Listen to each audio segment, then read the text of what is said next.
Sejam bem-vindos, alunos do 9º ano. Está começando mais uma aula aí de geografia para vocês. Eu sou o professor Magno, vou estar aqui na moderação. Quem vai tocar essa aula aí sobre os blocos regionais da Europa e Ásia é o professor Antônio Russo. É isso aí, grande Magno, prazer imenso estar aqui com vocês, alunos, professores e a todos que irão acompanhar mais essa aula do 9º ano, do ensino fundamental dos anos finais. Coloca aí na tela de novo aí para a gente ver o tema da aula, blocos regionais da Europa e da Ásia. O que nós vamos trabalhar hoje, Magno? Olha, hoje nós vamos trabalhar aí a habilidade EF09GE21, professor Russo. Analisar a formação de blocos regionais da Europa e Ásia, comparar as suas características e relacionar com a atuação de blocos de outras regiões do mundo. A unidade temática é Mundo do Trabalho e o objeto de conhecimento, transformações do espaço na sociedade urbano-industrial. Muito bom. Vocês perceberam que o Magno está nervoso, é que ele está muito emocionado, porque nós temos aqui uma convidada especial. Eu estou nervoso. Você ficou gaguejando, e quando está gaguejando é porque está nervoso, não vem com esse papo não. Né? Hoje eu tenho a felicidade de entregar, né, deram essa honra, né, da gente entregar aí, né, tanto eu como o Magno, né, a placa, né, dos embaixadores aí do Centro de Mídias, né, e aí a representante aí da Diretoria de Ensino de Itararé veio aqui representar, né, a Priscila, né, Priscila, pode vir aqui, né, se apresenta aí pro pessoal aqui. Oi. Oi. Fala seu nominho. Meu nome é Priscila, eu sou da escola Antônio Tonon e eu tô aqui representando a escola, sendo embaixadora. Você é de que cidade que é a... Eu sou de Coronel Macedo. Isso, e a diretoria de ensino é a diretoria de ensino de Itararé, né?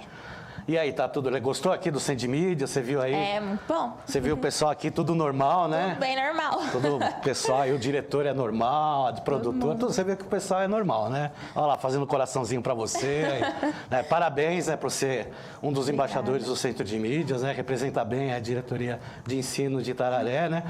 Aqui as portas estão sempre abertas, tanto para a Priscila como para as pessoas que querem conhecer. Então, um prazer imenso entregar aqui a placa para você, tá? E aí, você vai ter aí, né? Tá aqui, ó, escrito: a capacidade de compartilhar aprendizados e criar conexões é um dos talentos que move a educação. Tá certo? Parabéns, obrigado aí pela presença, tá bom? Isso aí, muito bom. Palmas, Magno, por favor. Muito bem. Tá bom, obrigado pela participação, tá? Bom, vamos lá então, vamos para a aula. Vamos seguir a aula. Vamos ver aí um vídeo que fala aí sobre impactos da saída do Reino Unido da União Europeia, que são limitados. E aí daqui a pouco a gente volta, beleza? Vamos lá.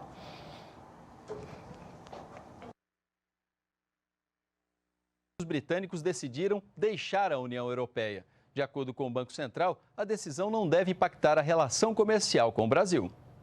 No meio da tarde, o Ministério da Fazenda divulgou nota afirmando que a situação do Brasil é de solidez e segurança e que o país está preparado para atravessar possíveis períodos de instabilidade externa por conta da saída do Reino Unido da União Europeia.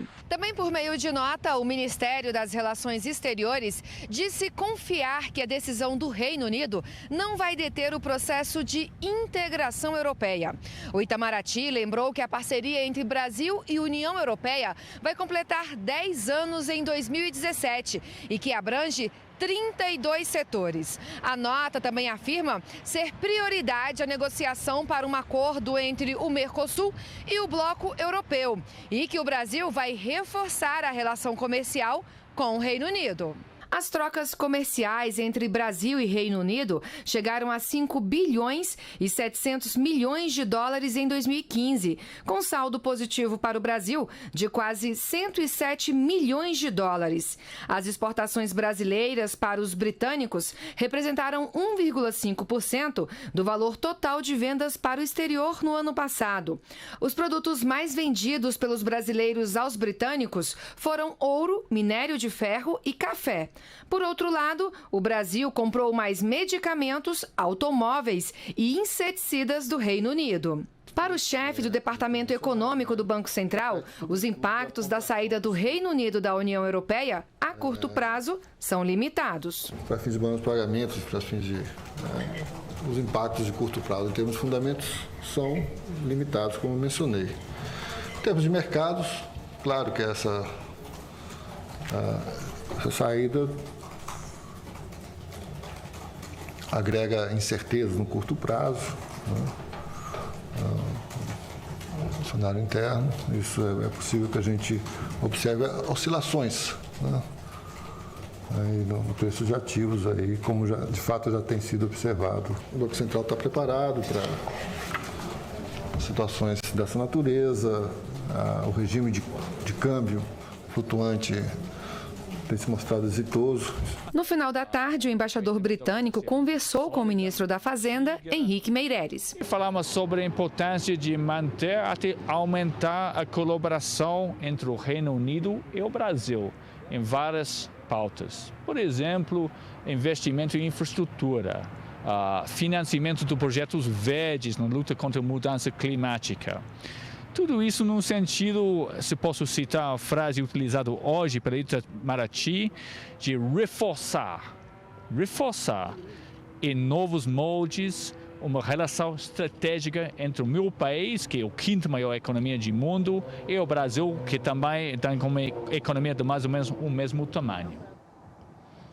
Importante retratar isso aí. Então, a saída do Reino Unido, né, no caso aí da União Europeia, né, economicamente, né, não afeta, né, acabou não afetando aí as relações entre Brasil e o Reino Unido, principalmente Brasil e Inglaterra, né, que aí ele comanda aí a economia aí do Reino Unido. Mas é lógico, né, que vindo a pandemia, né, tudo muda nessas relações, mas aí num contexto geral, né, tanto do bloco, né, como na questão aí do Reino Unido, tá certo? Bom, falando aí sobre blocos econômicos, a gente sempre, quando fala sobre União Europeia, por exemplo, a gente dá, né, uma introdução, né, do início do processo da União Europeia. Né, e o início do processo foi o famoso Benelux, né? Então pode aí colocar na tela, por gentileza, tá aí, ó. O nome vem das primeiras letras de cada país, né? Que é o B de Bélgica, né? O Nederland, Países Baixos, que é a Holanda, né? O NE, e Luxemburgo aí, o Lux. Por isso, essa sigla aí, Benelux, né? Então, é uma organização econômica da Europa que foi formada em 1944, que compreende a Bélgica, os Países Baixos, no caso a Holanda, e Luxemburgo, sendo inicialmente uma área de livre comércio entre esses três países. Entrou em vigor no dia 1º de novembro de 1960, né, apesar da formação ser em 1944. A sede fica em Bruxelas, na Bélgica. Tem um parlamento que começou em 1955, composto de 49 membros, sendo 21 da Bélgica, 21 dos Países Baixos e 7 de Luxemburgo. Garante o direito de livre comércio e deslocamento de cidadãos entre os países membros, dando-lhe estímulo comercial, né? E aí tem um mapa, né, mostrando aí, né, os países, né, porque eles são países fronteiriços, né? E aí a gente tem esse pontapé inicial de acordos comerciais aí na Europa, né, com esses três países, né, já, né, bem, num período aí da Segunda Guerra Mundial, já com interesses, né, de projeções futuras para o comércio mundial, né? Então isso é importante retratar. Não eram aqueles países que diretamente estavam ligados à Segunda Guerra Mundial, mas teve a interferência dessa guerra aí. Depois do Benelux, nós tivemos uma outra organização, que é a Comunidade Europeia, né, do Carvão e do Aço, né, que tem aí a sigla SECA. Né, foi assinado aí em 18 de abril de 1951 em Paris, né, tendo aí Bélgica, República Federal da Alemanha, a Alemanha Ocidental, né? Tem que lembrar que nessa época a Alemanha foi dividida em duas: França, Itália, Luxemburgo e Países Baixos.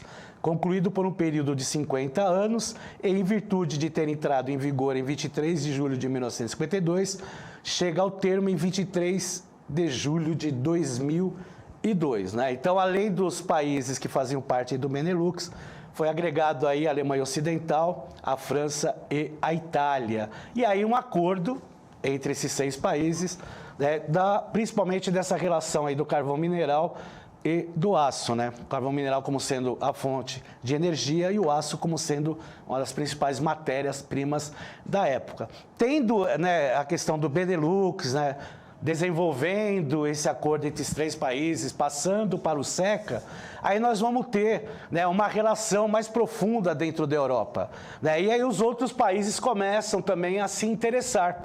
E aí se tem a decisão de ter lá o Tratado de Roma para ver se oficializa esse pontapé inicial para uma agregação de mais países da Europa. Então nós temos aí o Tratado de Roma de 1957, que realmente oficializa, né, o pontapé inicial da União Europeia.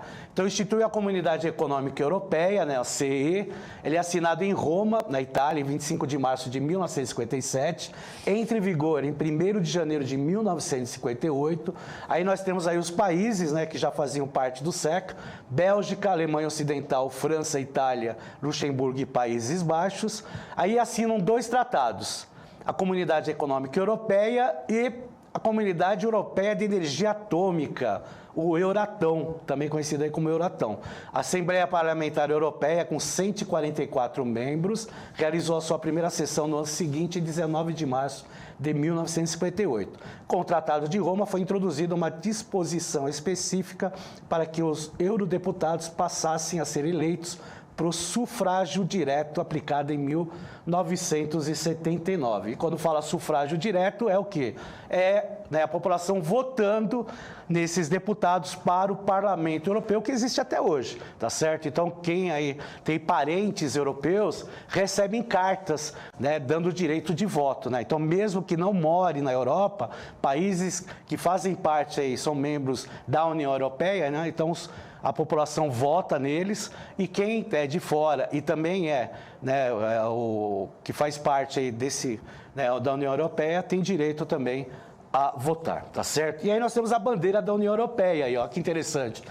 Toda bandeira tem sua história, né, Magno? Com certeza. Então aqui nós temos a história. É a criatividade histórica. Porque parece que faz uma pintura da bandeira, né? Mas tem história por trás disso. Ó, tá lá, ó. Simbolismo e elementos gráficos aí da União Europeia. Então nós temos aí o círculo de estrelas douradas, que quer dizer a unidade, solidariedade e harmonia entre os povos da Europa. O número 12, né, das estrelas, né, símbolo da perfeição, plenitude, não está relacionado com o número de Estados-membros, que é maior. E as cores, né, estrelas douradas sobre um fundo azul celeste. E é isso que é interessante retratar, né, a bandeira da União Europeia com seu histórico, né, a bandeira do Brasil tem seu histórico, né, todas as bandeiras tem aí, né, um cunho histórico. Essa aí, todas as estrelas são do mesmo tamanho, né? E não tem nenhuma posição privilegiada, porque estão em círculo. Isso, perfeitamente. Não é que nem, né, quando fala do símbolo da ONU, né? Que está numa projeção azimutal, que é a projeção mais neutra que nós temos aí das projeções cartográficas em geografia. Agora nós vamos mostrar aí uma animação mostrando a formação da União Europeia com a entrada dos países, né? Então tá lá, ó. Então você vê que vai aumentando com o passar do tempo, e isso aí são todos tratados feitos aí, né, para os países, né, adentrarem na União Europeia e fazerem parte, né, desse bloco aí, que é um mercado comum, que tem a sua moeda, né? Nem todos os países, né, são signatários aí da União Monetária, né? Nem todos os países utilizam a moeda da União Europeia, tá? Então, vejam aí que são os anos, e aí são os tratados que são feitos aí no decorrer do período aí, tá certo? Até os dias de hoje tem países ainda que querem entrar na União Europeia, tá certo? Vamos para uma atividade, Magno? Com certeza. Então vamos lá, ó. Qual a pergunta? Vamos fazer a perguntinha. Vamos fazer uma perguntinha aí. Quais países assinaram o Tratado de Criação do Benelux, que já falamos aqui, já foi dito aqui na aula? Vamos dar aí 2 minutos? Só dar 2 minutinhos, só para ter bastante resposta, hein, e pessoal? Vamos participar. Eu estou vendo aqui que tem o pessoal aqui da escola aqui que já entrou aqui, professora Clotilde Peluso, tem o pessoal Jardim da Luz, lá de Embu das Artes. Vamos participando aqui com a gente. Vamos lá, estou atento aqui para as participações. Então daqui a pouco a gente volta.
É isso aí. E justamente o que veio aqui para a gente, participação da Escola Jardim da Luz, lá de Embu das Artes, Luxemburgo, Bélgica e Países Baixos. Muito São bom. os alunos lá da Escola Jardim da Luz. Tem também a participação aqui dos alunos Zanibone, Daniel, Frank e Moisés, que também acompanharam e responderam Bélgica, Luxemburgo e Países Baixos, que são alunos lá da Escola Professor Salvador Godino. É isso aí. E tem aí também os alunos da professora Lindinalva, pensou que eu ia esquecer? Está aqui também, ó. Responderam Países Baixos, Bélgica e Luxemburgo. Perfeito, é isso aí. Né? Sempre lembrando aí, Países Baixos aí, hoje aí a Holanda, né? Então, tem aí os 3 países aí que iniciaram aí, né, esse processo aí de blocos econômicos aí, né? Bem simples, né? Que depois se tornou aí, né, um dos maiores blocos econômicos aí, a União Europeia. Né? Tá chegando aqui a Solange Maura Albino, lá de Sumaré, Bélgica, Luxemburgo e Países Baixos também participando aqui com a gente, viu? Ótimo, muito bom isso aí, tá certo? Bom, como a gente falou que são blocos econômicos da Europa e da Ásia, né? A gente não pode me aprofundar muito, né, da União Europeia, né? Interessante aí o professor trabalhar, né, como foram os tratados, né, do decorrer do tempo, como é que os países entraram, né? Quais são os países que pretendem aí entrar aí, que é o caso, por exemplo, da Turquia, né, que há anos tenta, né, mas por questões aí, né, diplomáticas aí acaba, né, tendo empecilhos para entrar, né? Então é interessante estar retratando isso com os alunos. Vamos para o próximo bloco, que é aí a Comunidade dos Estados Independentes, né? Aí a sigla CEI, né? A localização dele, né? Porque na realidade a Comunidade dos Estados Independentes nada mais são do que ex-repúblicas da antiga União das Repúblicas Socialistas Soviéticas, a famosa União Soviética. Eram 15 repúblicas.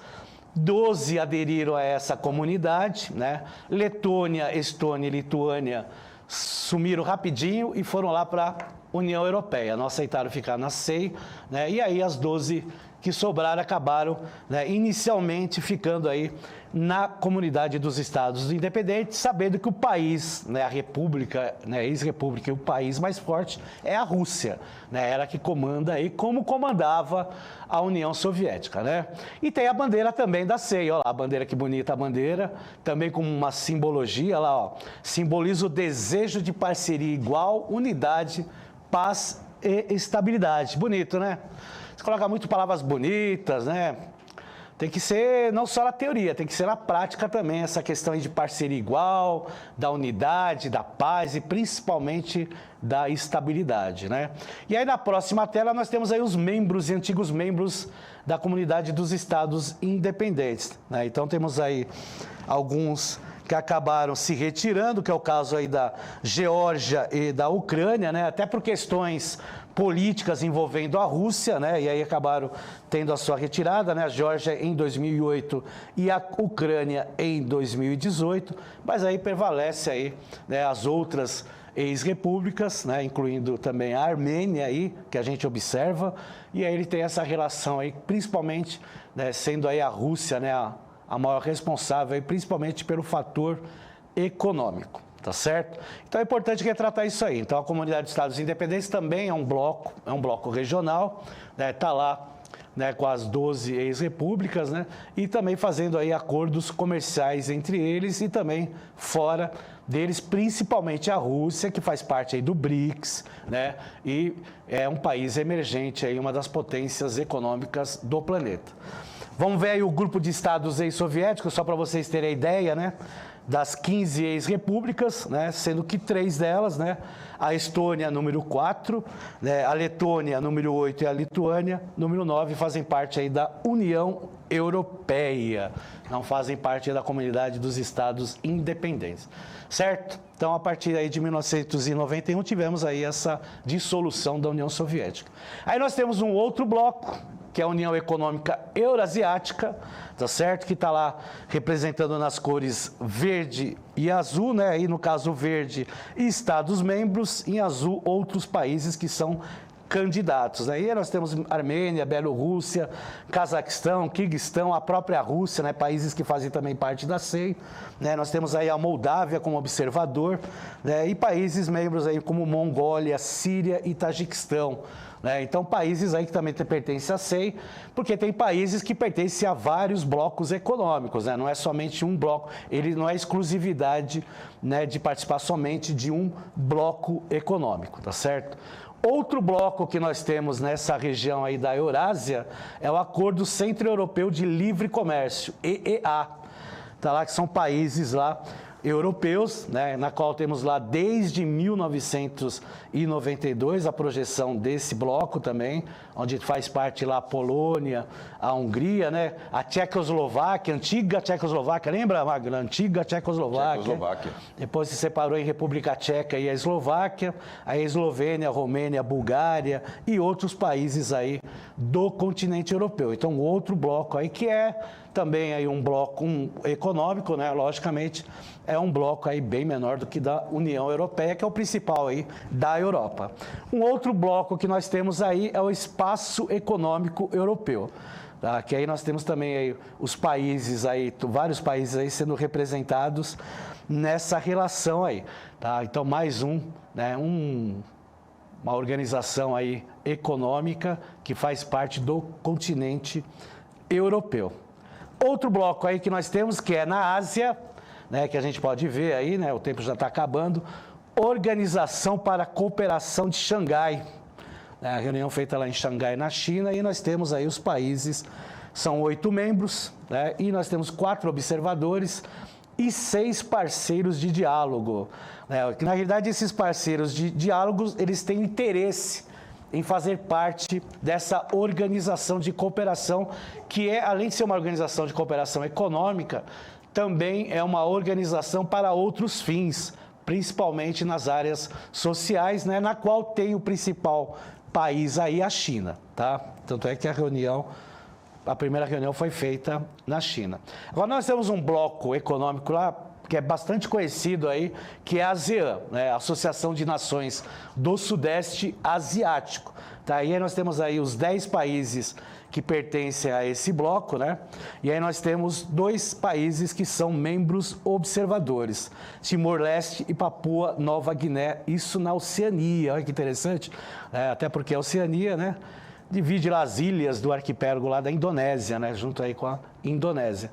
E é interessante que é tratar. Então a gente observa que todos os blocos, todas as organizações econômicas sempre têm países que são observadores, porque na realidade eles observam, eles fazem tratativas com os países que pertencem aos blocos para um futuro, né, talvez breve ou mais longínquo, participarem também dessas organizações aí, tá certo? Como aqui nós temos aqui no Mercosul, por exemplo, a Bolívia, né, que já há anos já tenta, né, ser um membro associado aí do Mercosul. Vamos para o próximo lá, que é a ALCAC, Tratado de Livre Comércio entre a Associação de Nações do Sudeste Asiático e a China. E China, porque a China ela tem tratado com esses países, né, mas ele tem uma liberdade para tratar também com outros países, né, fora da relação da ALCAC, tá certo? Então é isso que acontece. É que nem aqui, de novo, dando o exemplo do Mercosul, né, o Chile, ele faz uma associação com o bloco aqui do Mercosul, também a Colômbia, mas eles têm tratativas diferentes com outros países, tá certo? Vamos para o próximo? Aí nós temos aí, né, a parceria transpacífica, tá? Que aí tem relações aí com países de vários continentes, né? Da Ásia, da Oceania e também do continente americano. Por isso que fala transpacífico aí, porque o território fronteiriço aí é o Oceano Pacífico aí, Magno, tá vendo? Por isso que fala transpacífico. E o famoso aí que nós temos aí, que também é estilo do transpacífico, é a APEC, Cooperação Econômica Ásia-Pacífico, que também tem países aí de vários continentes aí, da Ásia, da Oceania e também do continente americano, tá certo? Pessoal, infelizmente o tempo acabou, né? Entra aí no Saiba Mais. Vai ter aí, vocês podem fazer uma pesquisa sobre o Parlamento Europeu e sobre a PEC. É só printar aí, tem os links, tá certo? Infelizmente não dá para aprofundar muito, né? Poderia aprofundar um pouco mais aí sobre os blocos que a gente viu, tá? Mas foi muito legal a aula. Obrigado aí, Magno, pela parceria. Opa, é sempre um prazer aí. Lembrando, pessoal, aí, coisa de 20 segundos, 30 segundos, faz a avaliação aí, clica no link que vai aparecer no QR Code. É que é importante avaliar a aula aí, fazer o feedback, tá bom? E mandar um beijo aí para a Priscila aí, que participou rapidamente da nossa aula, recebendo a placa de embaixadores do Centro de Mídias. Parabéns para a Priscila, para a professora de matemática que acompanhou e para a mamãe da Priscila, que eu esqueci de perguntar o nome. Parabéns. Ô, vacilada. Tchau, tchau.